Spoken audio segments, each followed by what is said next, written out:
اور پھر یہاں سے فوجیں چلیں گی کہ جو حضرت مہدی کی بھی مدد کریں گی۔ ان کا ظہور مکہ معظمہ میں ہوگا، مقام ابراہیم پر وہ اپنے ظہور کا اعلان کریں گے، اللہ کے طرف سے ہوگا، ہم خود نہیں بنائیں گے، کیونکہ شیعہ نقطۂ نظر ہی یہی ہیں کہ خلافت اور امامت اللہ کی طرف سے ہو۔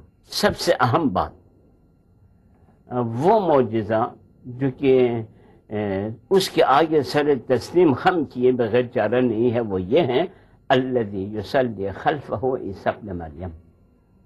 امام مہدی کی سب سے بڑی علامت یہ ہے کہ جب ان کا ظہور ہوگا حضرت عیسیٰ علیہ السلام کا بھی ظہور، عیسیٰ علیہ السلام آسمان سے اتریں گے اور امام مہدی کے پیچھے نماز پڑھیں۔ علامات میں سے یہ ہے کہ لم یبق من الاسلام الا اسمہ، اسلام کا نام باقی رہے گا کہ ہم مسلمان ہیں۔ مملکت ہند میں ایک طرفہ تماشا، اسلام ہے پابند، مسلمان ہے آزاد۔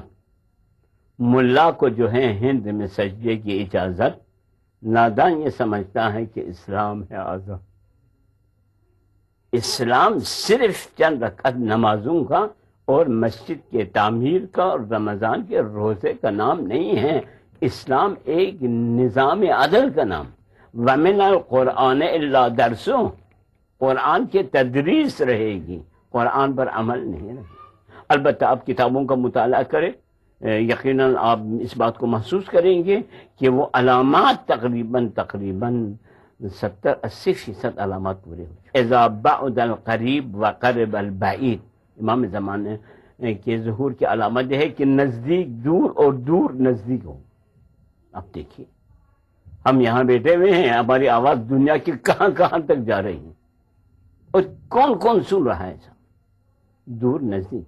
اور نزدیک جو ہے وہ دور، آج باپ بیٹے میں اتنے جدائی ہے کہ باپ بیٹے کو نہیں جانتا کہاں ہے، اور بیٹے باپ کو کا پتہ نہیں ہے کہ وہ کہاں ہے۔ یہ بھی ایک علامت ہے۔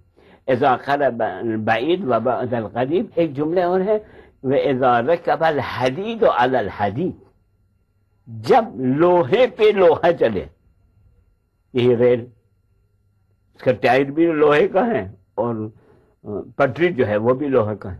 حضرت ابو اسحاق رضی اللہ تعالیٰ عنہ سے روایت ہے کہ حضرت علی کرم اللہ وجہہ نے اپنے بیٹے حسن کی طرف دیکھتے ہوئے فرمایا کہ میرا یہ بیٹا سردار ہے، جیسا کہ رسول اللہ صلی اللہ علیہ وسلم نے فرمایا تھا۔ عنقریب اس کی پشت سے ایک شخص پیدا ہوگا جس کا نام تمہارے نبی پر ہوگا۔ اخلاق و عادات میں وہ نبی علیہ السلام جیسا ہوگا، لیکن صورت شکل میں مشابہت نہ ہوگی۔ اس کے بعد حضرت علی کرم اللہ وجہہ نے اس شخص کے عدل و انصاف کا واقعہ بیان کیا۔ امام مہدی کا ظہور ایک ایسے موقع پر ہوگا جب مسلمانوں کا ایک خلیفہ کا انتقال ہو جائے گا، اور اس خلیفہ کی جگہ کسی شخص کو خلیفہ مقرر کرنے کا معاملہ درپیش ہوگا اور لوگوں میں اختلاف پیدا ہو جائے گا۔ اس کی تفصیل ام المومنین حضرت ام سلمہ رضی اللہ تعالیٰ عنہ یوں بیان فرماتی ہیں۔ حضرت ام سلمہ رضی اللہ تعالیٰ عنہ سے روایت ہے کہ حضور صلی اللہ علیہ وسلم نے فرمایا کہ خلیفہ کی موت کے وقت لوگوں میں اختلاف ہو جائے گا۔ اس موقع پر ایک شخص مدینہ منورہ سے نکل کر مکہ مکرمہ کی طرف بھاگے گا، اہل مکہ اس کو خلافت کے لیے نکالیں گے، تاہم وہ اس معاملے کو ناپسند کرتا ہوگا۔ پھر لوگ حجر اسود اور مقام ابراہیم کے درمیان اس کے ہاتھ پر بیعت کریں گے۔ پھر دشمن ایک لشکر ان کے مقابلے کے لیے شام سے بھیجیں گے تو وہ لشکر بیدہ کے مقام پر زمین میں دھنس جائے گا، جو مکہ اور مدینہ کے درمیان ایک جگہ ہے۔ جب لوگ یہ دیکھیں گے تو اہل شام کے ابدال اور اہل عراق کی جماعتیں ان پر بیعت کریں گی۔ پھر قریش میں سے ہی ایک شخص جس کی ننیال بنو کلب سے ہوگی اٹھے گا اور اس کی طرف ایک لشکر بھیجے گا، تو وہ یعنی امام مہدی اور اس کی فوج اس لشکر پر غلبہ حاصل کر لیں گے اور مال غنیمت لوگوں میں تقسیم کر کے نبی صلی اللہ علیہ وآلہ وسلم کی سنت کو زندہ کر دیں گے۔ پھر اسلام اپنی گردن زمین پر ڈال دے گا، یعنی کرۂ ارض پر اسلام پھیل جائے گا۔ پھر اس کے بعد وہ 7 برس زندہ رہیں گے، پھر ان کا انتقال ہو جائے گا اور مسلمان ان کی نماز جنازہ پڑھیں گے۔ ہمارے تو عقیدہ رجعت پر ہے۔ رجعت کے معنی یہ ہے، ہمارے عقیدہ ہے کہ امام زمانہ علیہ السلام کی شہادت کے بعد وہ کافی دیر تک حکومت کریں گے، اور اس کے بعد ہمارے جو ائمہ ہیں وہ ایک ایک کر کے دنیا میں آ جائیں گے اور ان کی حکومتیں ہوں گی، اور آخر میں دوبارہ جب امام زمانہ علیہ السلام کی حکومت ہوگی تو قیامت ہوگی۔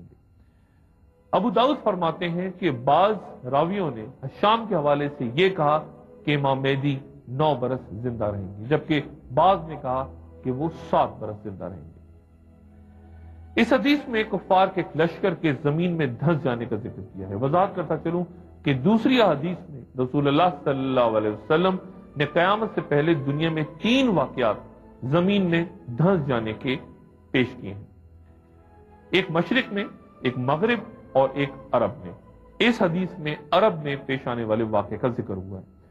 چنانچہ تمام واقعات کی تفصیل کو دیکھ کر جو خاکہ ذہن میں آتا ہے اس کا خلاصہ یہ ہے کہ امام مہدی کے ظہور سے پہلے مسلمانوں کی حالت بہت بے بسی اور بے چارگی کی ہوگی، اور پوری دنیا کے مسلمان کسی رہنما کی تلاش میں ہوں گے۔